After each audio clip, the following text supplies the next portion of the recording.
Essula ya 21.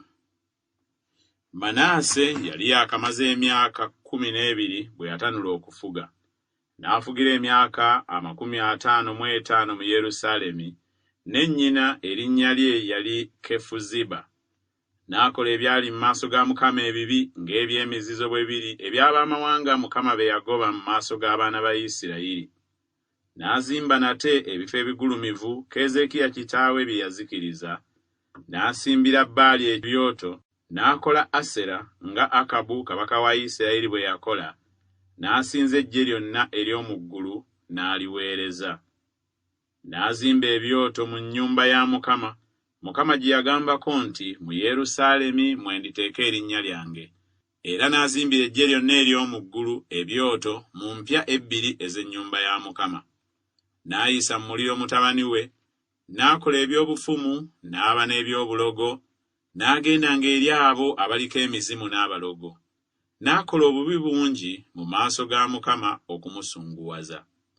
N'asimba ekifaananyi ekyole ekya Asera kye yakola mu nnyumba Mukama gye yagambako Dawudi ne Sulemaani mutabani we nti, mu nnyumba eno ne mu Yerusaalemi kye neeroboza mu bika byonna ebya Isirayiri mwe nditeeka erinnya lyange emirembe gyonna. So siriwabya nate ebigere bya Isirayiri okuva mu nsi gye nawa bajjajjammwe. Kyokka bwe baneekuumanga okukolanga byonna bwe biri bye mbalagidde, era ng'amateeka gonna bwe gali omuddu wange Musa ge yabalagira. Naye ne batawulira. Manaase n'abasendasenda okukola ebibi okusinga amawanga bwe gaakolanga Mukama ge yazikiriza mu maaso g'abaana ba Isirayiri.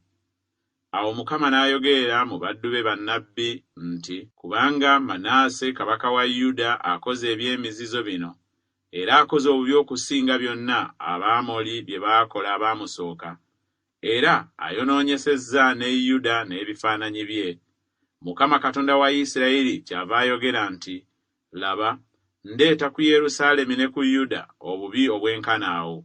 Buli anaabuuliranga n'okwamirira amatu ge gombi ne gaamirira. Era ndireega ku Yerusaalemi omuguwa ogw'e Samaliya n'ejjinja erigera ery'ennyumba ya Akabu. Era ndisangula Yerusaalemi ng'omuntu bw'asangula essowaani, ng'agisangula era ng'agivuunika. Era ndisuula ekitundu ekifisseewo eky'obusika bwange, ne mbagabula mu mukono gw'abalabe baabwe. Kale balifuuka muyiggo era munyago eri abalabe baabwe bonna, kubanga bakoze ebiri mu maaso gange ebibi, ne bansunguwaza okuva ku lunaku bajjajjaabwe kwe baaviira mu Misiri ne leero. Era nate Manaase n'ayiwa omusaayi ogutaliiko musango mungi nnyo okutuusa lwe yajjuza Yerusaalemi eruuyi n'eruuyi, obutassaako kwonoona kwe yayonoonyesa Yuda ng'akola ebyali mu maaso ga Mukama ebibi. Era ebikolwa ebirala byonna ebya Manaase ne byonna bye yakola n'okwonoona kwe yayonoona tebyawandiikibwa mu kitabo eky'ebyomu mirembe gya bassekabaka ba Yuda? Manaase ne yeebakira wamu ne bajjajjaabe, n'aziikibwa mu lusuku olw'oku nnyumba ye, mu lusuku lwa Uzza.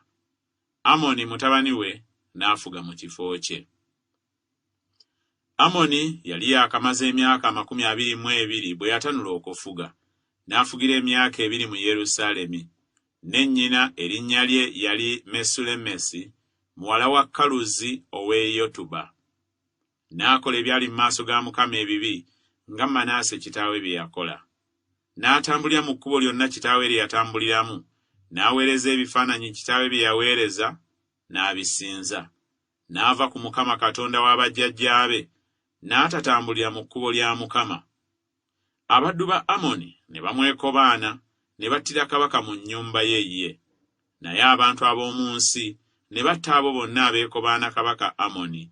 Abantu ab'omu nsi ne bafuula Yosiya mutabani we kabaka mu kifo kye. Era ebikolwa ebirala byonna ebya Amoni bye yakola tebyawandiikibwa mu kitabo eky'ebyomu mirembe gya bassekabaka ba Yuda? N'aziikibwa mu ntaana ye mu lusuku lwa Uzza. Yosiya mutabani we n'afuga mu kifo kye.